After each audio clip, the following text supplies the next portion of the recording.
The Lives of the Saints by the Reverend Alban Butler, taken from the 4th edition, published in 1954. August 1st, St. Peter's Chains. The chains and prisons of the saints were the subject of their greatest joy and glory, and the source of the highest graces and crowns. God honored them and the Prince of the Apostles with wonderful miracles.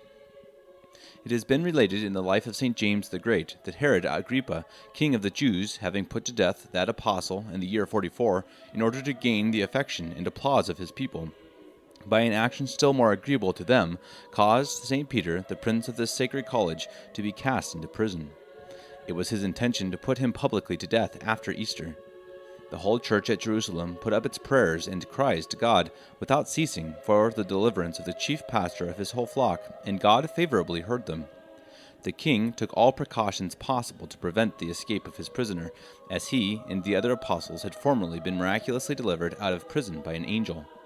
St. Peter himself remained, no doubt, in perfect joy, committing himself with entire confidence and submission to the divine disposal. In this tranquility of mind and entire resignation of himself, he lay fast asleep on the very night before the day intended for his execution, when it pleased God to deliver him out of the hands of his enemies.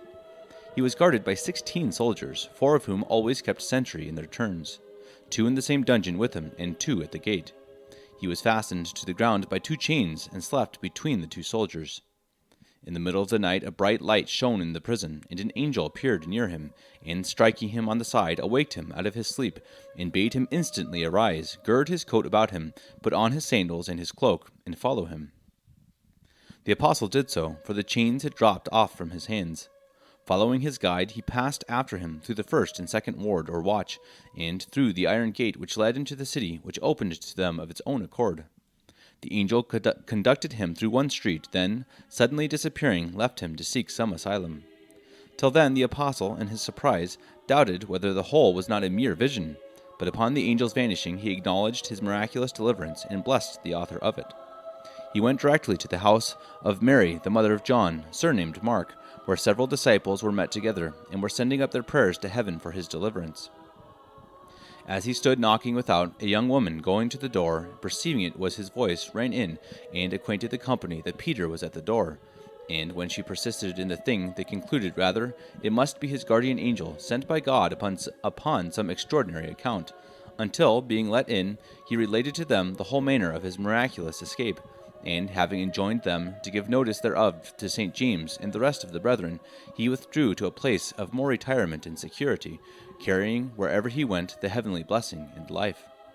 The next day, when he was not to be found, Agrippa commanded the keepers to be put to death, as supposing them accessory to St. Peter's escape. This wonderful deliverance is a proof that though God does sometimes allow the wicked to execute their designs, yet when it pleases him, he restrains them and sets bounds to their wickedness, and that he always watches over his faithful servants. We likewise see by this event the power and efficacy of public prayer. The Jewish Passover that year fell on the 1st of April, but the Greek Manea commemorates this miracle and St. Peter's Chains on the 16th of January in memory of the dedication of a church called St. Peter's Change, in which one of his chains was kept. The Western Church has long kept this festival on the 1st of August on account of a dedication made on this day of the famous old church of this title in Rome, which has been a place of great devotion. It gives a title to a cardinal. Mention is made of priests of this church in the 5th century. Such was the veneration of the faithful for the relics of the apostles Saints Peter and Paul, deposited at Rome, that the popes themselves durst not presume to touch, separate, or give away part of the precious remains to their bodies. This St. Gregory the Great often testifies in his epistles. Pope Hormisdas assures us of the same in his letter to Justinian, nephew to the Emperor Justin I, and afterwards his successor, who had begged a small particle of them for a church he was building to their honor at Constantinople. Both these popes testify that it was a custom for the popes only to put down a linen cloth called brandium upon the tomb of the apostles, which, being blessed, was sent and received with the respect due to a relic, and God often worked miracles by these brandiums. Justinian was satisfied with such a relic, and with the reasons of respect for the sacred bodies alleged by the pope. His ambassadors at the same time begged and obtained a small portion of the St. Peter's chains, which were kept at Rome with great devotion in the ancient church which is known by that title, at least ever since the 5th century. The popes were accustomed to send the filings of these chains as precious relics to devout princes, and they were often instruments of miracles. The pope himself rasped off these filings, which he enclosed in a cross or in a golden key, as appears from St. Gregory, who says in his letter to King Childebert, to whom he sent one of these keys, that many persons, out of devotion, hung such keys about their necks as preservatives from danger.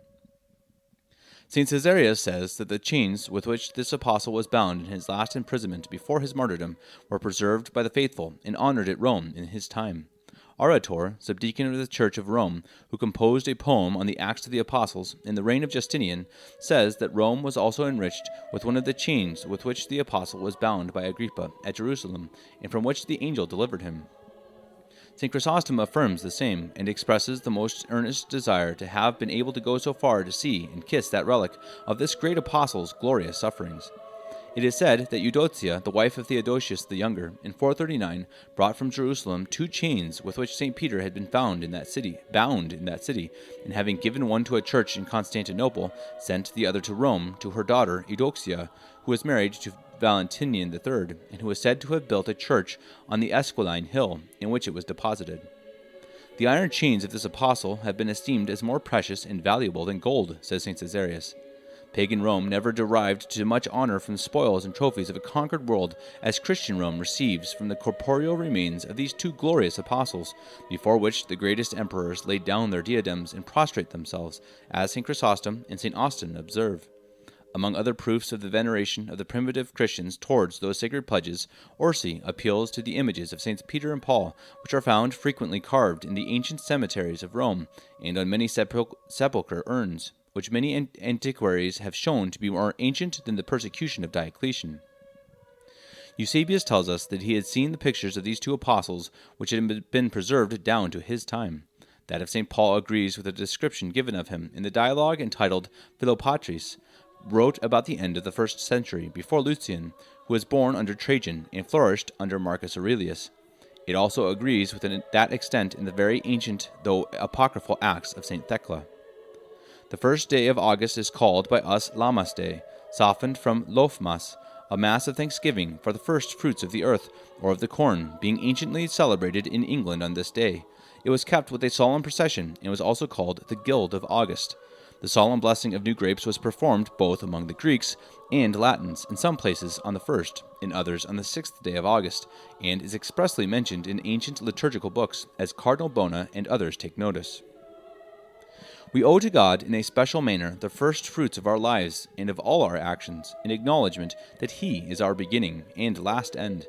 Of this tribute he is extremely jealous, as he expressed in the Old Law by his rigorous precept of the sacrifice of first fruits.